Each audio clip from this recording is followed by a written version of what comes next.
back to today's show. Joining me now is Melanie Ramji. Now, she is an acclaimed South African publicist who has worked with many a brand over the last 15 years. We're also joined by Andile Sipengane, who's the Chief Education and Qualifications Officer at W&RSOE. Before we chat to our guests, let's get to know them a little bit more.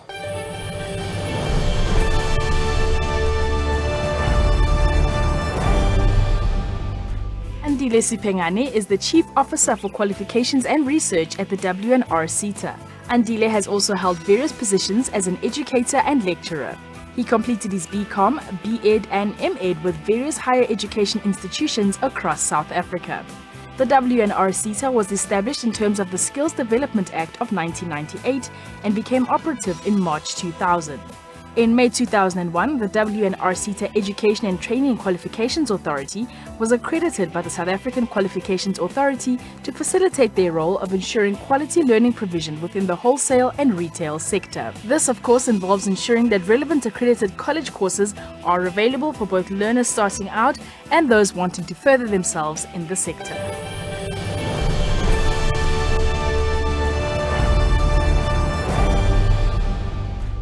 Melanie Ramji, also known as Hypress, is a publicist and owner of Two Tone Communications. She is an event planner, socialite, social media guru, globetrotter, and a mom. Personal work achievements ranging from being in the top 40 young achievers on Destiny magazine. She was also part of the 2011 Cosmopolitan's Fun Fearless Female. She then became the face of Castle Lager Rugby Activation Campaign in 2010, a published author and co-founder of the 5th Season, a management and events company. She has visited over 40 cities in over 20 different countries around the world, including Russia, France, Jamaica, Brazil, India, Nigeria, Kenya, and many more. She has handled events and accounts such as the South African Music Awards Publicity 2004 and 2005, the Carrie Hilson Pink Charity Dinner in 2009, Bonang Matseba brand launch, Smirnoff Brazil Carnival Tour in 2008, thereafter the JNB Met in 2008 and 9, and also the Jay-Z South African Tour. With such a track record, Melanie Ramji is definitely one of South Africa's public relations mavens.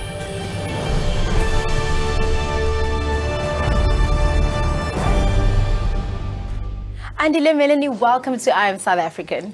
Now, Melanie, you've been in the industry for 15 years. Oh my God. Does it sound weird saying that? Yeah, I feel old. Now, what helped you when you were starting to fund your business? I know you've been in the industry for 15 years, but doing your own thing, it's only been 4 to 5 years? 4 years. I think it was 2010.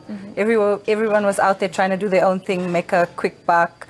I was at a point where I was just very, very tired of what I was doing. I didn't see growth in it. And I think I just finally had the guts after all that time, over 10 years, to say, let me start my own business.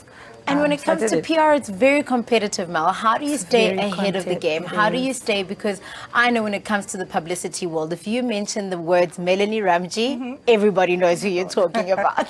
I think when I started off, it was a little easier. There was no one really in the business like that. There was 1 or 2 people. So it's become more competitive.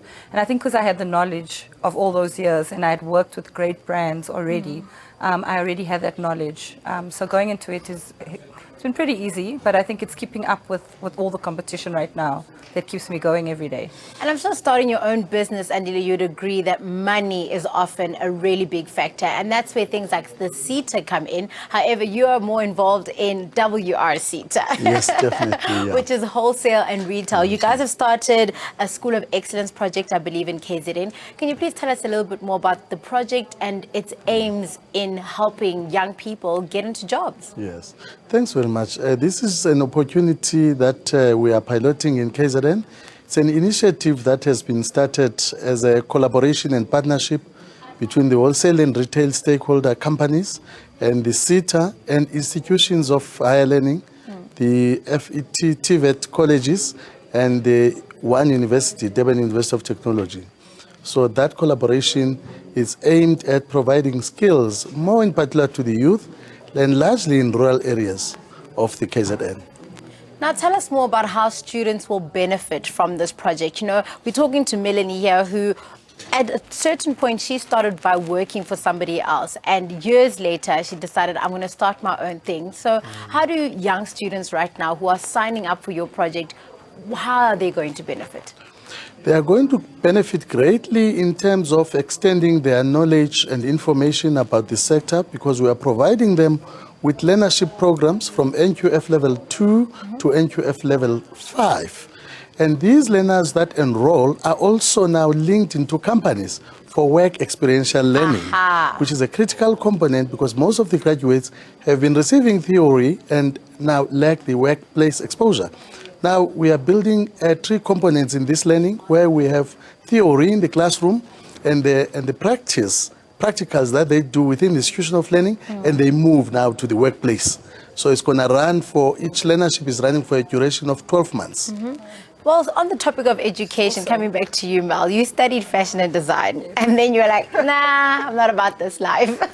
And you moved into PR. What would you say the importance of having a qualification or being educated is? Because as Andile is speaking about, everybody's got the theory, but when it comes to the practicality of it all, that's where you come short. I think when you introduced me, you mentioned I took 15 years, and it did take me 15 years or 17 years to get to where I am right now.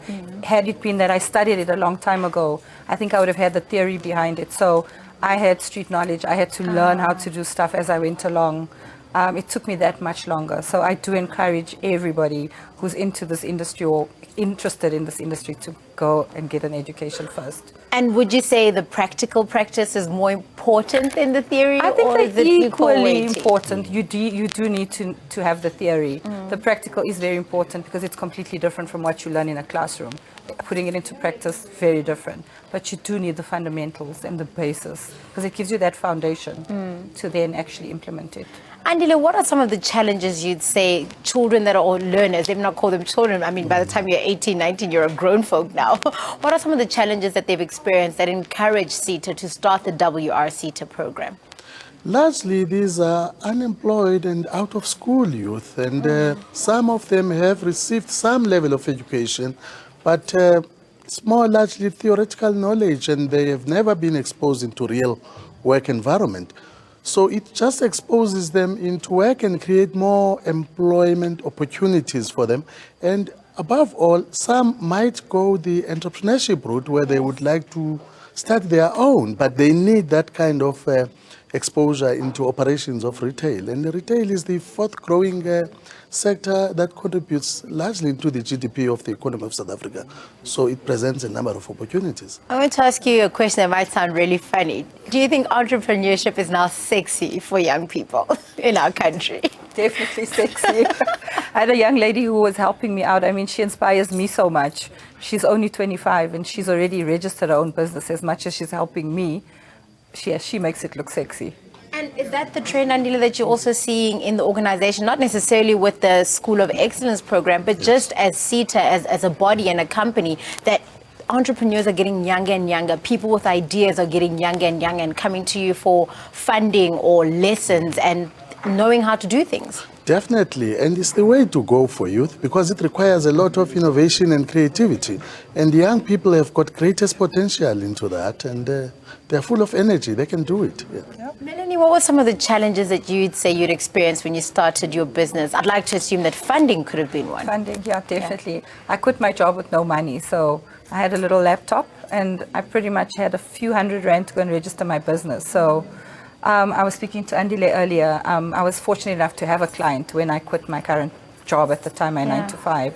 So I went into that with one client, which was just a once-off project. So it got me my kickstart. And after that was, finding the clients, raising the funds. My goal was ultimately always to have 3 salaries ahead. Because you can't just be working for next month. You can't be. And I think once I got to that point, I was a little more comfortable and more stable. But yeah, look at you now, girl. Look at you now. I'm still trying. Andile, funding for young people and just businesses in our country. Do you think that we are a nation that has enough money but not enough ideas, or do we have all the ideas but money and funding our young people is lacking? I wouldn't say it is lacking, but we must not just look into funding alone. We must look at the bigger package of things that are critical. Like, for instance, skills are very critical, which is the area of focus for all the sectors across the economic sectors. Because you can have funds, but if you don't have the necessary requisite in terms of skills, then it becomes a problem. But don't you find that young people want the money and they say, I've got the idea, just give me the money, but not necessarily the skills. So they don't want you to teach them about marketing and operations and things like that. It's, I've got the idea, Baba Andile ngicela imali nje. Yeah, the thing is, your idea must be put into paper and have a comprehensive understanding of what it entails, so that you can be able now to align to the budget, to the money that you're going to require.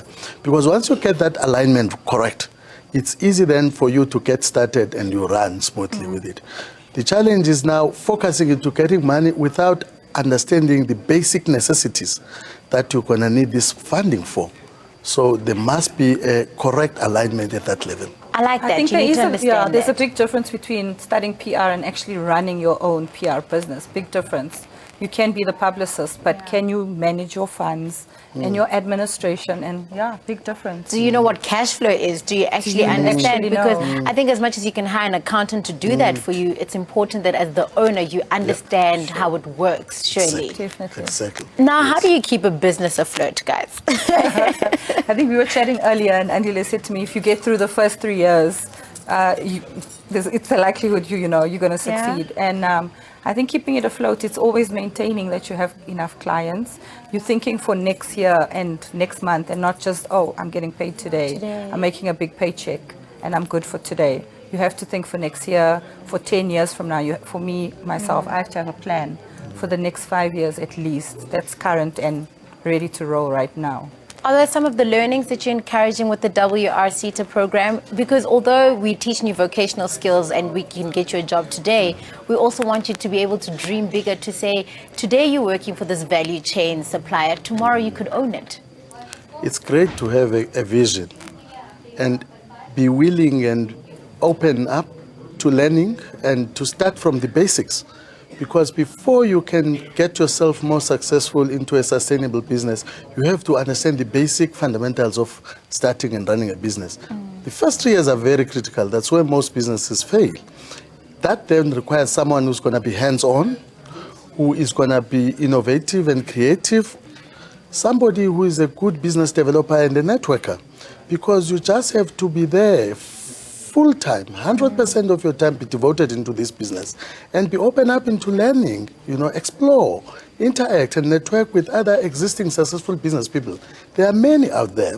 Try to search for information. South Africa have got good policies and they've got a lot of support systems for establishing and starting and running a business. I always say to young people, if you can access Facebook and Twitter, that means you've got access to the internet and you can Google to start using your devices for better things that are actually going to grow you.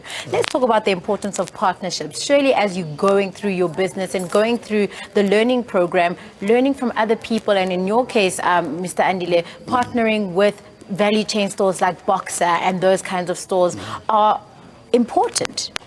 Very much important. I must say, without them in the forefront, it's very difficult to get our programs running smoothly.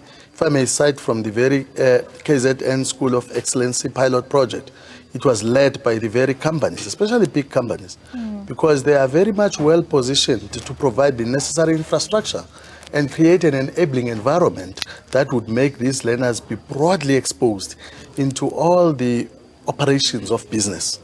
So that enables them now to be able to confidently be the best suppliers for them.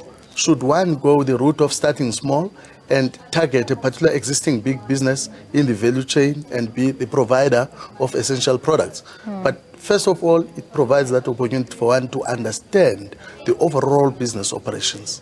For you, Mal, the question I'd like to ask you is your message to aspiring entrepreneurs. It's not easy. I think people may look at you and say you make it look easy, but there are sleepless nights. There are days where the books are not balancing. What is your advice? My advice is first and foremost study. Number two, be realistic about your personality. If you're not an entrepreneur, be realistic about that. Maybe go out, learn a little bit, get the knowledge, and then start out your business. Be realistic about who you are and what you do out there, and then follow your dream. If you believe you are, do it. Lastly, what makes both of you proud to be South African? I'm so passionate about skills development and making a difference into some people out there it's quite great. It's making me feel good and give me that energy to go on and on. I like people like you, Andile. And for you, Ma, what makes you proud to be South African? I believe we're the most beautiful people on earth, from the way we cook to the way we look to the way we treat people. Girl. Andile, Ma, thank you so much for your time on I Am South African. May both of you go ahead with your projects and just prosper and help others that are coming behind you. Thank you very much. Thank you.